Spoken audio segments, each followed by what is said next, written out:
Babile Elephant Sanctuary is one of the largest protected areas in Ethiopia, located south of Harar City at almost 7,000 kilometers squared. It is listed as a Category 2 from the IUCN and home to a vast array of biodiversity in plants and animals, such as the black maned lion and the most northeastern population of African elephants. But before it was legally recognized as a protected area, it was one of many controlled hunting areas in the region. As the name would suggest, the landscape allowed provisional hunting with licensing and otherwise evaded mass settlement and development. However, some historical evidence does establish small numbers from the Aroma tribe and Hawaii clan lived and made seasonal movements through the area. Even so, the longest and most permanent residents to date have been the wildlife. This stark contrast in categorization began taking course throughout the 1960s. The United Nations Educational, Scientific, and Cultural Organization, more commonly known as UNESCO, had two missions at the time, which included identifying potential national parks, sanctuaries, and wildlife reserves, as well as establishing an institution to manage identified protected areas. As a result, the Ethiopian Wildlife Conservation Authority was formally acknowledged as an autonomous body in 1965, and followed by the legal recognition of the Babile Elephant Sanctuary in 1970, with support from the emperor of the time, Haile Selassie. In recent years, the Elephant Crisis Fund and the Born Free Foundation have enveloped themselves in BES conservational efforts. BES was a prime protected area candidate for several reasons, but reports of crop raiding and the continuous rise in rampant and illegal hunting, which put multiple species at risk of endangerment, were predominantly at the forefront. The former Harar Wabi Shebel controlled hunting area was now an officially recognized protected area, with a new name that would represent why it was to be protected, the Babile Elephant Sanctuary. At the time of establishment, and most likely a result of its previous designation as a controlled hunting area, there were no permanent villages inside the sanctuary, and therefore no evictions took place. Of course, residency isn't the only reason one may contest a protected area. Those who hunted legally with licenses before have since been faced with additional obstacles in order to hunt game as they once did. Though this has been nothing compared to the increase in disputes concerning the boundaries and use of resources from the protected area, a subsequent result of increased human population in settlements around and within the park. Which leads us into Part 2, Threats. The Babile Elephant Sanctuary is ripe with direct threats. Based on a 2019 article, reports show the most detrimental threats recorded have been the overgrazing by livestock, deforestation inside and outside of BES, poaching, mainly endangered elephants, in addition to other animals and plants, human settlements, and permanent and subsistence cultivation, both referring to land for agricultural purposes. However, their main difference has to do with time. Permanent reflects long-term and subsistence, long-term use of lands. Subsistence cultivation is also a term used often to describe those who primarily farm for themselves and family rather than for sale or trade. With all this in mind, habitat encroachment is constantly looming and, in many aspects, already taking place.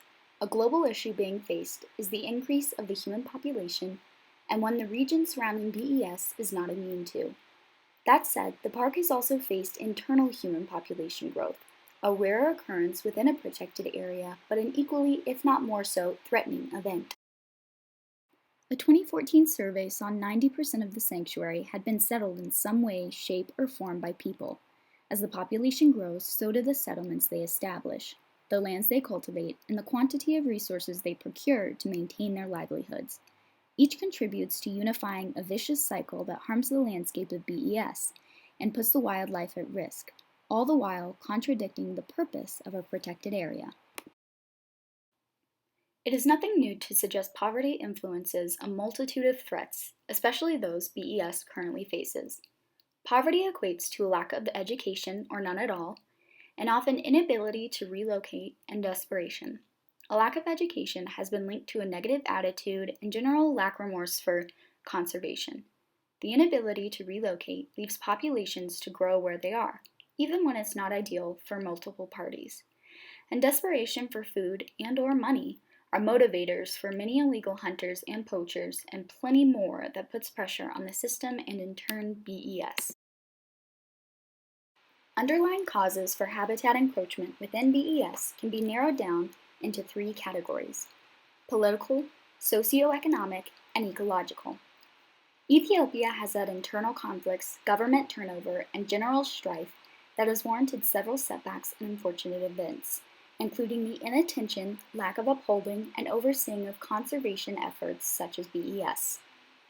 Poverty and a growing population are contributing to the stress of a society with little to no progress on how or what to do about it. And climate change has taken its toll on numerous landscapes. Flooding and droughts are perfect examples of how once vital lands can be destroyed, and humans across the region have contributed to its destruction by stripping the lands of resources like lumber, with small efforts to replenish what's been lost. As established by the underlying threats, Ethiopia's history has undoubtedly influenced BES's own history and the threats it currently faces. Instability is no friend to progress, and seeing as the region has historically faced numerous bouts of civil unrest, which brings about displacement and/or relocation, the area is breeding grounds for a growing, impoverished population in search of places to settle and expand. And since the government is ever-changing, involvement has been seemingly inexistent in easing pressures of all sorts, unfortunately forcing BES, with little to no support, to find alternatives which will alleviate said threats. So, what are they doing?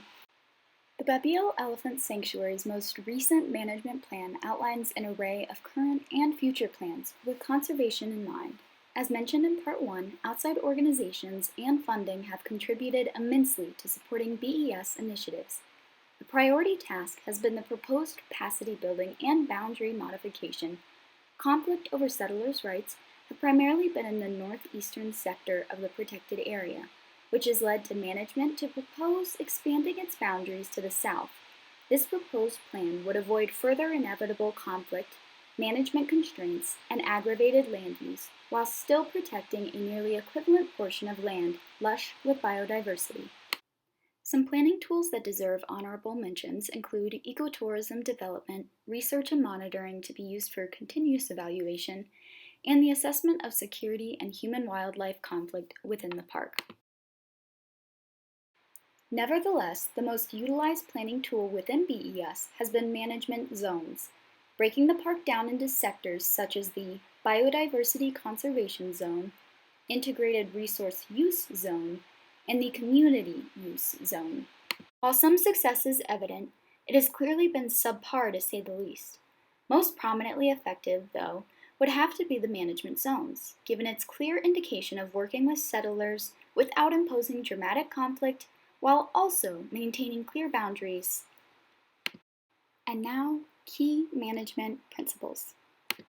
Changing the nature of values. As settlements have grown and become a more evident issue, rather than simply forcing those settlers out, BES works to expand south where the lands are just as relevant but lack the conflict rights of the Northeast. Shifting baseline syndrome. Surveys and other means of polling have shown that younger generations are more sympathetic to conservation and willing to work to maintain biodiversity within BES. Managing with community in mind. Over the years, BES has become more aware and influenced by working with the community, rather than against, through multiple means such as the Community Use Zone and Southern Expansion. Given the threat is influenced by human population growth into the protected area, each of these play a key role in attempting to remain peaceful with the people while also maintaining the land to remain protected and full of biodiversity.